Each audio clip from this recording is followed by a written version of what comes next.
Hello, welcome back to another blog of Darjeeling series. আজকে আমরা চলে এসেছি লেপচা জগৎ, যেটা দার্জিলিং থেকে মাত্র 13 থেকে 14 কিলোমিটার দূরে অবস্থিত। মোটামুটি দার্জিলিং থেকে এই লেপচা জগৎ যেতে সময় লাগে হার্ডলি 40 থেকে 50 মিনিট, আর যদি কুয়াশা থাকে তাহলে মোটামুটি 1 ঘন্টা ধরে রাখতে পারো। লেপচা জগতে ঢুকেই ওখানে আমাদেরকে টিকিট কেটে নিতে হলো, যার মূল্য ছিল মাত্র 20 টাকা পার হেড। এবারে তোমাদের দেখাবো এই লেপচা জগতের অপরূপ সৌন্দর্য। দেখতে পাচ্ছ চারিদিকে কেমন কুয়াশা ঢাকা লম্বা লম্বা গাছগুলো চারিদিকে সারি সারিভাবে রয়েছে দাঁড়িয়ে। এখানে সমস্ত গাছগুলোই পাইন গাছ মোটামুটি, আর এই গাছগুলো সবগুলোই ফরেস্ট ডিপার্টমেন্টের আন্ডারে। এখানে অনেক বাংলা ও হিন্দি ছবির শুটিংও হয়েছে। দেখতে পাচ্ছ কুয়াশায় ঢাকা এই চারিদিকের পরিবেশটা কি অপরূপ সুন্দর লাগছে। এবারে আমরা সেখান থেকে বেরিয়ে চলে এসেছি নেপাল বর্ডারের কাছাকাছি, সুখোই বাজার হয়ে এখানে এসেছি আমরা। দেখতে পাচ্ছ সামনে যে গ্রামগুলো তুমি দেখতে পাচ্ছ, যে ছোট ছোট বাড়ি ঘরগুলো, সেগুলো কিন্তু আমাদের ইন্ডিয়ার নয়, সেগুলো সবগুলোই নেপালের বাড়িঘর। যদিও নেপালের সাথে ভারতের একটা মৈত্রতার সম্পর্ক রয়েছে।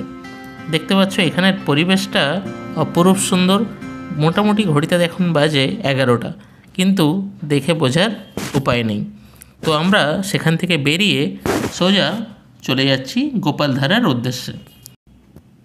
তো আমরা চলে এসেছি এই গোপালধারার বাগানে। যদিও আমরা যখন গোপালধারা পৌঁছেছিলাম তখন ঘড়িতে বাজছিল 2টো। সেই সময় গোপালধারার যে মেন টি গার্ডেন সেটা বন্ধ ছিল, তার পাশে আরেকটা টি গার্ডেন ছিল, সেটা দর্শকদের জন্য ওপেন করে রাখা হয়েছিল। যদিও সেখানে যারা কেয়ারটেকার ছিল তারা সেখানে বারবার ধরে যেতে বারণ করছিল এই কারণেই, কারণ এই এরিয়াটাতে প্রচুর জোঁক রয়েছে। তো সেই জন্যই বলেছিল যে যাও, বাট সাবধানে যাও, দেখে শুনে চলাফেরা করবে। ঠিক আছে, তো আমরা এখানে বেশ কিছুক্ষণ কাটালাম, বেশ অপূর্ব সুন্দর দেখতে লাগছিল।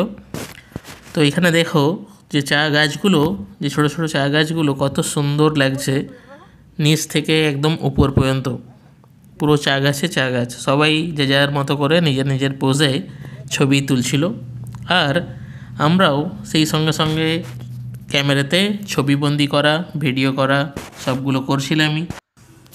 সকাল থেকে তেমন কিছুই পেটে পড়েনি, তাই জন্য আমরা সামনে দেখতে পাওয়া একটা মোবাইল ফুড কোর্টে গিয়ে কিছু খাবারের অর্ডার করলাম।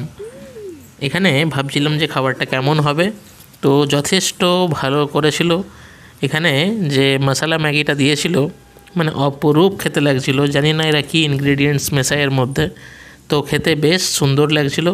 আমরা বেশ মন ভরে পেট ভরে ভালো করে খাওয়া দাওয়াটা করলাম, দিয়ে গাড়িতে উঠলাম। তো সেখান থেকে আমাদের যাবার কথা ছিল মিরিকে। তো মিরিকের উদ্দেশ্যে আমরা রওনা হয়ে গিয়েছি। মিরিক যাওয়ার পথে যে চারপাশের যে দৃশ্যগুলো দেখছিলাম, সেগুলো বলে বোঝানোর মতো নয়।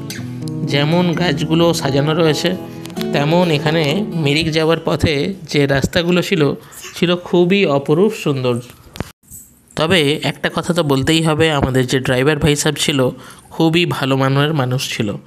তাকে বিভিন্ন জায়গায় রাস্তায় আমরা দাঁড় করি নিয়ে আসছিলাম, কিন্তু তার মধ্যে কোনো রকম কোনো বিরক্তি ভাব একদমই ছিল না। তো আমাদের সেটা দেখে বেশ ভালোই লাগছিল। তো এখানে দেখো যে চারপাশের যে মনোরম পরিবেশ, সেটা আমরা কেমন এনজয় করছি।